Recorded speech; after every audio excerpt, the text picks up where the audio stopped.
कोई भी fundamental rights बच्चों हम देखते हैं, चाहे आर्टिकल 14 हो, 15 हो, वॉट एवर इट इज़, ध्यान रखिएगा या तो ये पर्सन को अवेलेबल है या सिटीजन को अवेलेबल है, तो इस बात को इंश्योर करना पड़ेगा कि ये राइट कहीं ऐसा तो नहीं कि सिटीजन को अवेलेबल है और हम सिटीजन ही नहीं है। तो ऐसे केस में फिर हमको वो राइट मिलेगा ही नहीं और we can not enforce it. हम लोग फिर उसके अगेंस्ट एक्शन नहीं ले सकते। मेरी बात समझ में आ रही है? अरे बोलो बच्चों। तो you need to be ensure about the thing कि कौन सा राइट आप लोगों को अवेलेबल है, कौन सा राइट आपको अवेलेबल है, ये भी आप लोगों को पता होना चाहिए कि which right is available to you. कौन सा राइट आप लोगों को अवेलेबल है ये आपको पता होना चाहिए। तो आर्टिकल 14 बेसिकली जो प्रोवाइड करता है वो बताता है कि आपके पास दो राइट इसी में है। एक है equality before law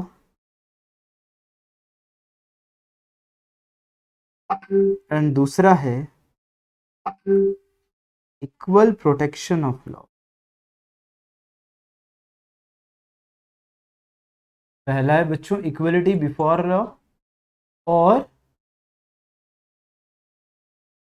equal protection of laws. Equality before law and equal protection of laws.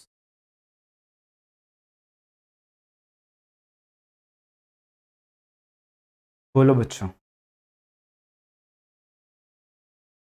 Equality before law and equal protection of laws.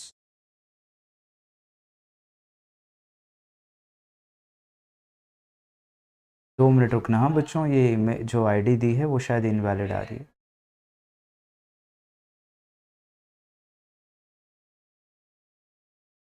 Equality before law and equal protection of laws.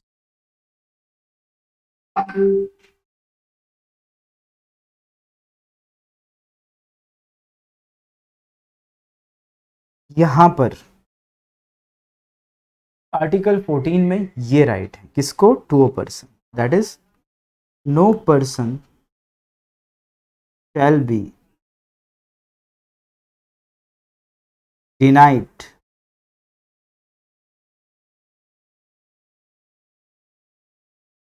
equality before law and equal protection of law।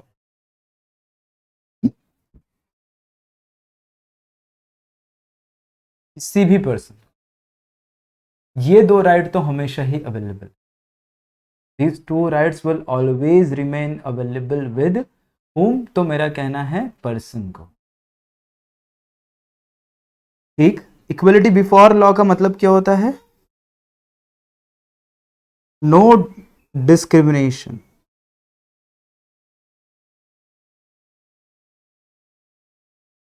On the basis of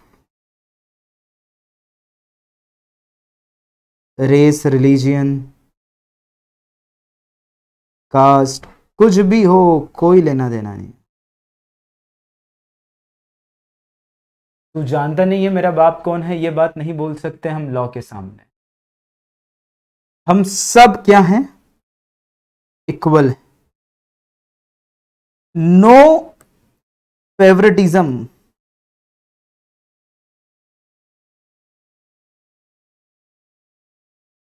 कोई law का favourite नहीं, कोई law के लिए महत्वपूर्ण नहीं। जो law आप पर लग रहे हैं वह सब पर लगेंगे। ऐसा नहीं कि साहब एक लॉ मुझ पे अलग और उन पे, सब के सब इक्वल।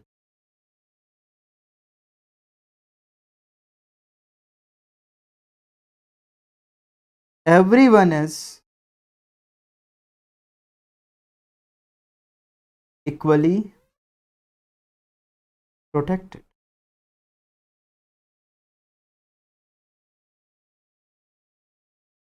लेकिन यहां पर सबसे इंपॉर्टेंट कॉन्सेप्ट आया बच्चों, जो कि वाकई महत्वपूर्ण था, जो कि समझने योग्य था। और यह क्या था? Getting my point, one thing that is doctrine of classification.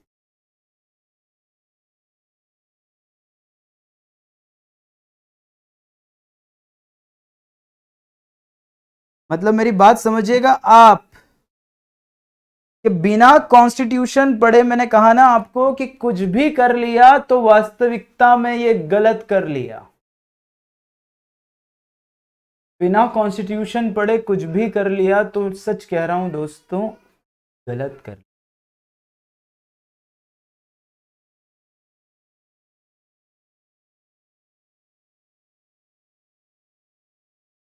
जब कंपनी लिक्विडेशन में जाती है तो सिक्योर्ड क्रेडिटर को क्यों पैसा पे कर दिया जाता है जल्दी, अनसिक्योर्ड को क्यों नहीं? प्रेफरेंस शेयर होल्डर्स को पैसा इक्विटी शेयर होल्डर्स से पैसा क्यों पहले दे दिया जाता है? क्यों? क्योंकि हम तो सब इक्वल है। मेरी बात समझिए।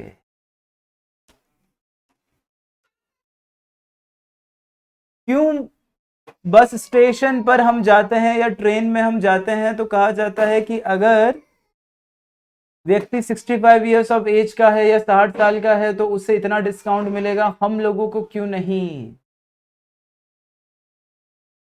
क्यों नहीं? 2200। जब इनकम टैक्स लगाया जा रहा है स्टेट के द्वारा तो किसी पर कम किसी पर ज्यादा, ऐसा क्यों?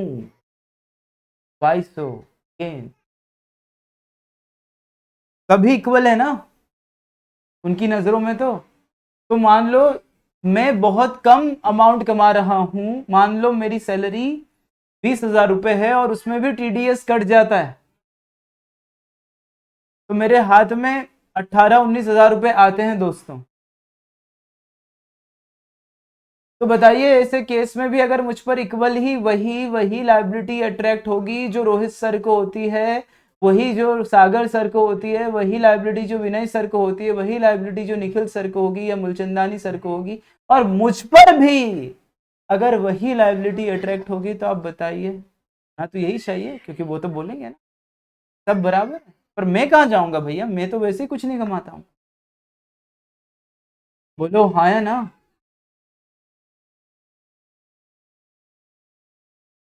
क्या आप मेरी बात समझ पा रहे हैं?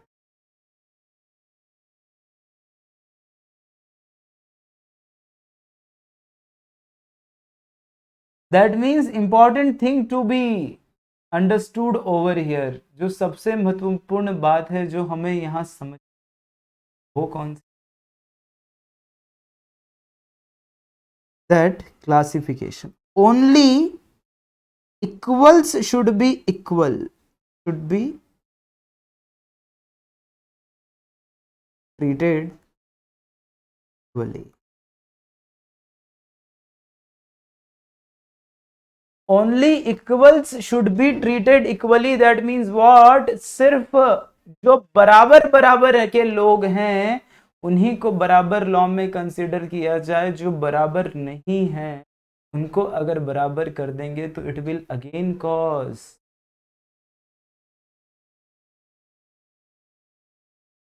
जो लोग बराबर हैं उन्हीं को बराबर ट्रीट किया जाए, उन्हीं को बराबर प्रोटेक्शन दिया जाए, पर अगर जो लॉ लोग बराबर नहीं हैं उन्हें अगर आप इक्वली ट्रीट करने लगे तो it will again cause equality. एक एग्जांपल आपको देता हूं, बहुत ही अच्छा है।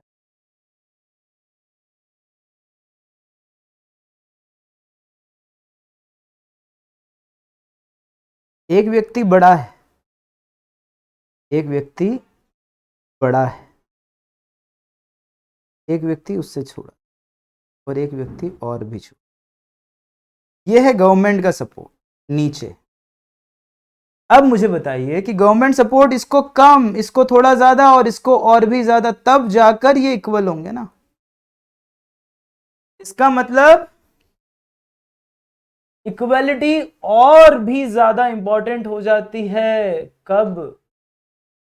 बच्चों, जब हम सभी लोगों को एक साथ एक पोजीशन पर लेकर आते हैं। आज मुझे एक बात बताइए कि अगर हम we would not have been giving reservations, हम लोग अगर रिजर्वेशंस नहीं देते पिछले कुछ सालों में, 15-20 सालों में, 25 सालों में, तो व्हाट वुड हैव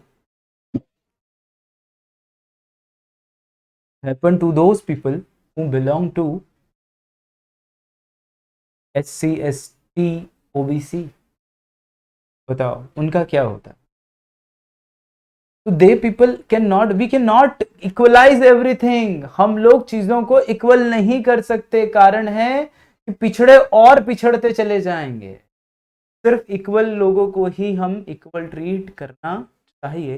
अब प्रश्न ये आया हम लोगों के लिए, से इक्वल्स को अनइक्वल से अलग, कैसे हम इक्वल्स को अनइक्वल से अलग करें, और यही चीज बच्चों क्या कहलाई, क्लासिफिकेशन कहलाई। दैट इज डिफरेंशिएटिंग और classifying equals and unequal. Equals को और अनइक्वल्स को अलग अलग करना ही बच्चों क्या कहलाया, classification, and which was considered to be the valid, जो कहा गया कि यह सही है, यह किया जा सकता है, इसमें कोई भी प्रॉब्लम नहीं है, it is allowed, it is allowed. बात समझ में आई क्या? और इस डॉक्ट्राइन ऑफ क्लासिफिकेशन में बच्चों हम कई केस लॉज पढ़ेंगे, जैसे है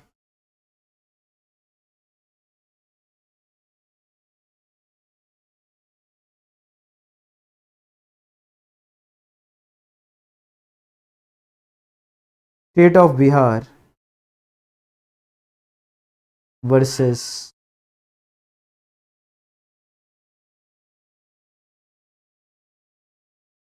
+2 बिहार स्टेट +2 लेक्चर्स एसोसिएशन। दूसरा केस हम जो पढ़ेंगे वो होगा state of West Bengal versus Anwar Ali Sarkar. State of West Bengal versus Anwar Ali Sarkar. और तीसरा case Ramkishan Dalmia versus justice Tendulkar.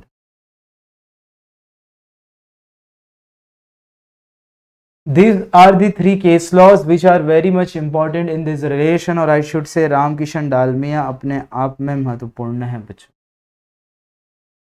Ramkishan Dalmia अपने आप में महत्वपूर्ण है। मेरी बात उम्मीद करता हूँ you people all are getting that only the equal should be treated equally. ठीक है, तो ध्यान रखिएगा, एक इक्विटी शेयर होल्डर दूसरे इक्विटी शेयर होल्डर से इक्वल है, लेकिन equality equity share holder preference share holders के तो इक्वल नहीं है। तो हमने क्लासीफाई किया, हमने उन्हें क्लासीफाई किया है सिक्योर्ड क्रेडिटर अनसिक्योर्ड क्रेडिटर के सेम नहीं है, हमने उसे क्लासीफाई किया है। मेरी बात समझ में आ रही है? अरे बोलो, हमने उन्हें classify, we are not reading them same, तो वी हैव क्लासिफाइड। क्यों? क्योंकि लॉ तो इक्वल है ना, तो इक्वल प्रोटेक्शन होना चाहिए। अगर सिक्योर्ड क्रेडिटर को पैसा मिल रहा है तो अनसिक्योर्ड को भी मिलना चाहिए, अगर प्रेफरेंस शेयर होल्डर्स को पैसा मिल रहा है तो इक्विटी को भी पैसा मिलना चाहिए। लॉ तो वैसे ही बनाया जाना चाहिए, बोलो, सभी को इक्वली ट्रीट करे।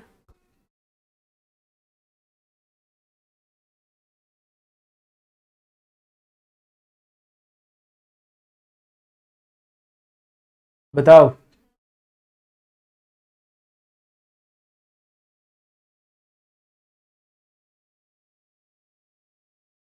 तो क्या कहा गया, state of Bihar versus Bihar state +2 lectures association के केस में क्या कहा, that classification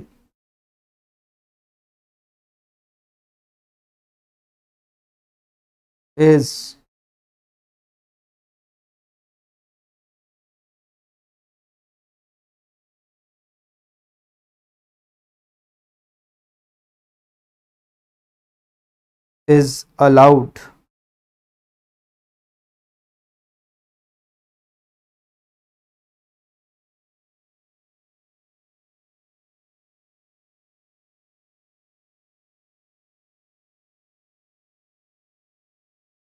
classification is allowed if based on if based on बोलो बच्चों, क्लासिफिकेशन किया जा सकता है if it is based on, बोलो बच्चों,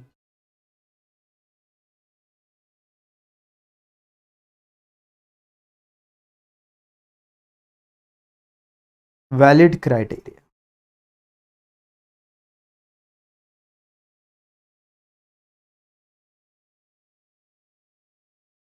क्लासिफिकेशन अलाउड है अगर यह वैलिड क्राइटेरिया पर based, if it is based on valid criteria it is 100% allowed, it is 100% allowed।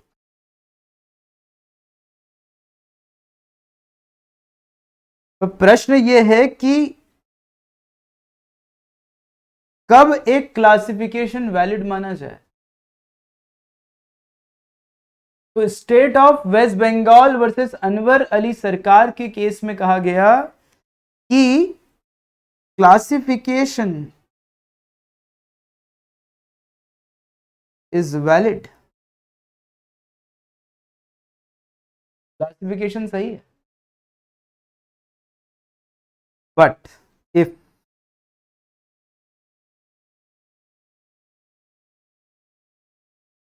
it is based on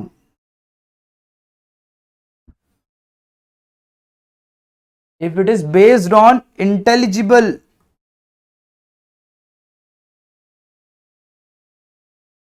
differentia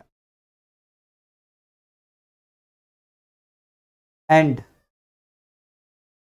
intelligible differentia पर बेस्ड है and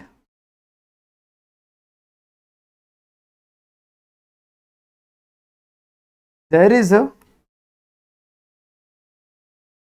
nexus, nexus मतलब relation between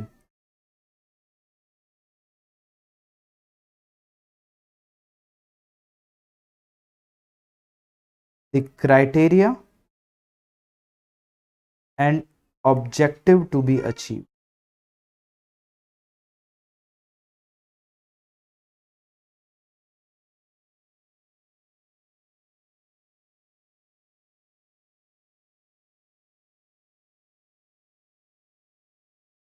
If it is based on intelligible differentia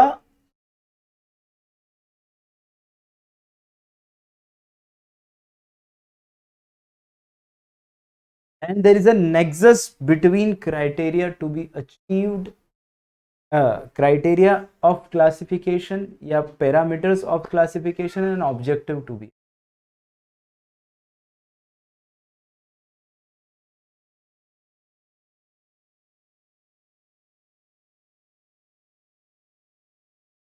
अब समझिएगा बच्चों, we have a valid example with ourselves, COVID, all are equal whether we are 1 year old, we are 2 year old, we are 65 year old। तो Covid का vaccination सभी को equal अधिकार है, तो why it was being opened first for those who are senior citizens, thereafter for those which are 18 or above but less than 44 ऐसा कुछ है, and thereafter to those who are less than 18। क्यों कि बच्चों यह माना गया कि जिसकी उम्र ज्यादा होती है उसे उतना ज्यादा कोरोना का रोना है, खतरा है।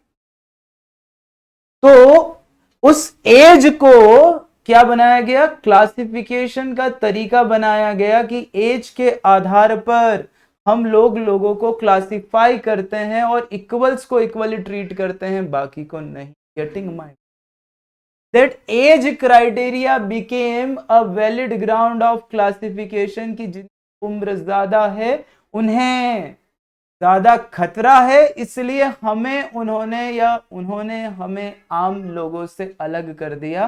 तो आज एक 8 साल का बच्चा can not claim his fundamental right from the state कि भैया आपने सबको तो वैक्सीन लगा दिया, मेरा। उम्मीद करता हूं this is going to be a good example, जो आप लोगों को सीधे अभी समझ में आ जाएगा, क्योंकि ये चल रहा है। बोलिए हाँ या ना। तो दिस इज कॉल्ड क्लासिफिकेशन। पर मान लो यहां पर क्लासिफिकेशन कैसे होता, ये क्या लगाने के लिए, वैक्सीनेशन लगाने के लिए, कि जो जितना एजुकेटेड है उसको पहले लगाया जाए। तो बच्चों मुझे एक बात बताओ, क्या एजुकेटेड और अनएजुकेटेड में डिफरेंस करता है कोरोना? या कोई अमीर है उन्हें वैक्सीनेशन लगाया जाए और जो गरीब है उन्हें वैक्सीनेशन नहीं लगाया जाए, तो क्या कोरोना इनमें डिफरेंशिएट करके अपने आप को अप्लाई करता है कि जो अमीर हो रहे हैं उन्हीं को कोरोना है? तो क्लासिफिकेशन का criteria can be as but can not be low बटी,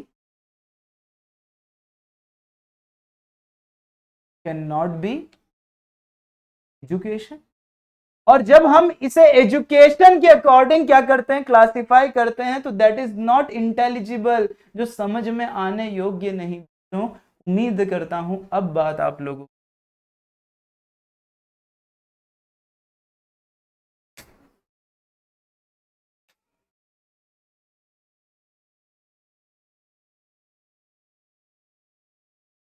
क्या बात समझ में आ रही है?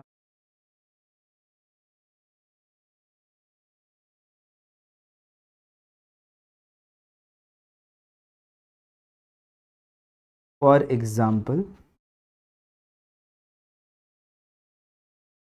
Vaccination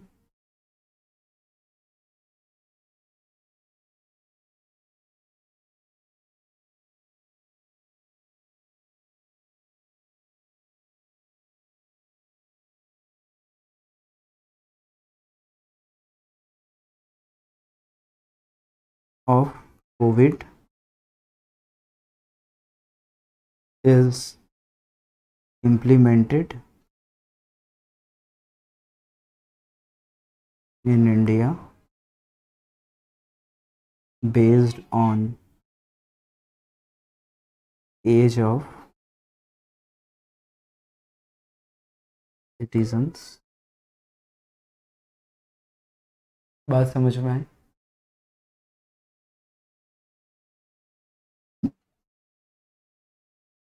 Ramkishan Dalmia versus justice Tendulkar. Ramkishan Dalmia versus justice Tendulkar.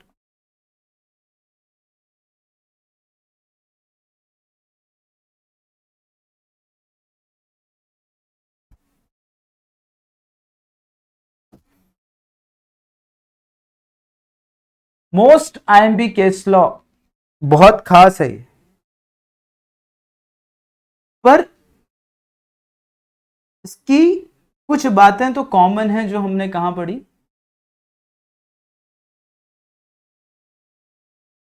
Already पढ़ ली।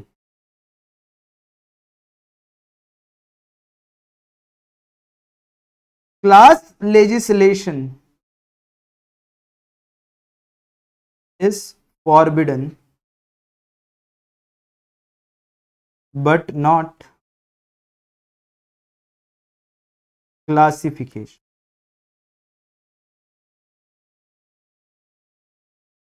क्लास लेजिस्लेशन बच्चों फॉरबिडन है but not class legislation, not classification.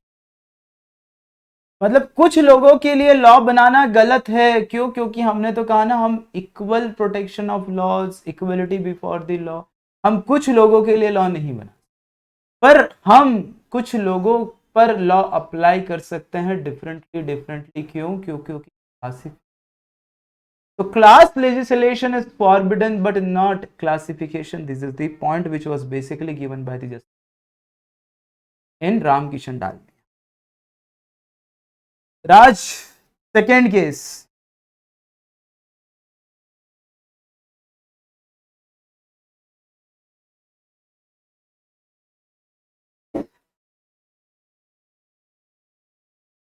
Classification is valid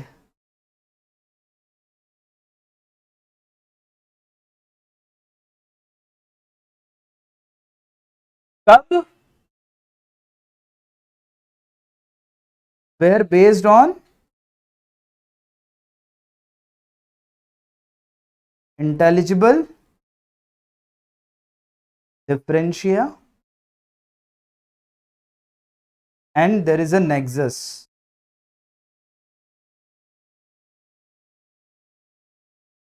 There is a nexus. आगे और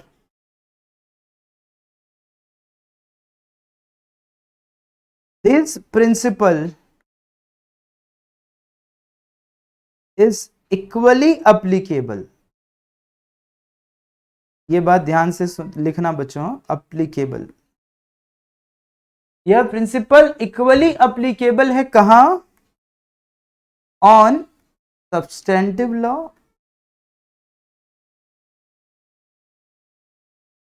एज वेल एज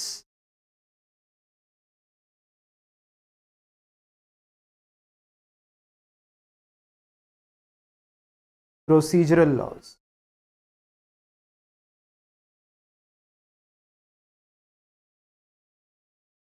यह प्रिंसिपल इक्वली अप्लीकेबल है सब्सटेंटिव एंड प्रोसीजर.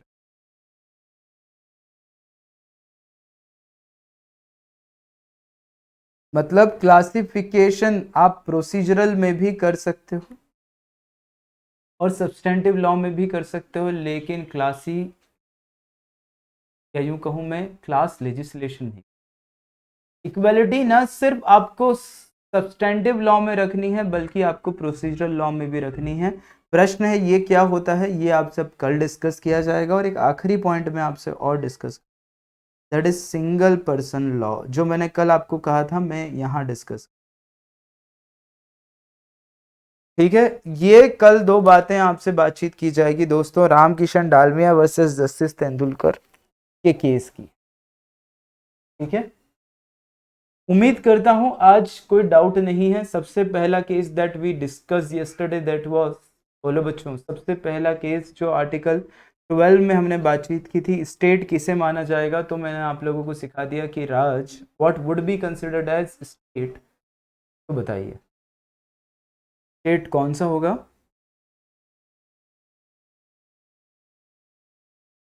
जो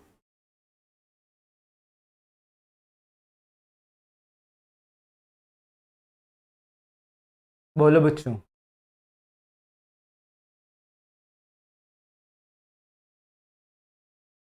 इंस्ट्रूमेंटलिटी और एजेंसी ऑफ द स्टेट पहला, जिसमें अपन ने सुखदेव भगत राम का केस, आर डी शेट्टी बस इंटरनेशनल एयरपोर्ट अथॉरिटी का.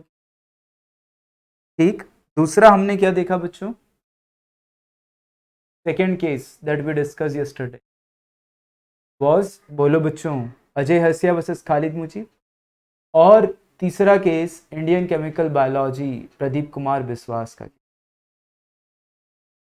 फिर आर्टिकल 13 में तीन डॉक्ट्राइंस पड़ी है, एक ये Gopalan state of Madras, Bhikaji Narayan Thakras versus state of MP, and the third that I am talking about as the बच्चों बशीर नाथ वर्सेस सीआईटी. फिर उसके बाद आर्टिकल 14 आई एम डिस्कसिंग और आई हैव डिस्कस बेसिकली, और थ्री केस लॉज मैंने आपको बताया, वो है state of Bihar plus Bihar state plus 2 lectures association, state of West Bengal versus Anwar Ali Sarkar का case, and the third one that I am talking about is book Ramkishan Dalmia versus. कल का लेक्चर जिनका छूटा हुआ है बच्चों वो यूट्यूब पर अपलोड होगा आज शाम तक, तो आप वहां से पढ़ सकते हैं. ठीक है, जिसका भी लेक्चर छूटा हुआ है कल का यूट्यूब पे अपलोड होगा, तो वहां पर देख लीजिएगा. ठीक है sir, are we suppose to remember all this case laws? Ali, प्रश्न बहुत अच्छा है बेटा, पर definitely I would not say no, I would say yes. हाँ बिल्कुल एक्सपेक्टेड है. ठीक है, सिमरन सिंह कह रही है सर ये नोट्स आप हमें भेज देंगे क्या प्लीज, साथ में लिखने में समझ नहीं आ रहा है। सच मैं इतनी जल्दी नहीं लिखता सिमरन, कोशिश करिए कि आप हाथों हाथ कर लीजिए, ठीक है। आज के नोट्स में भेज दूंगा, लेकिन आप आदत डालिए कि हाथों हाथ लिख पाए, मैं इतना समय देता हूँ बेटा, ठीक है। कोई और प्रश्न?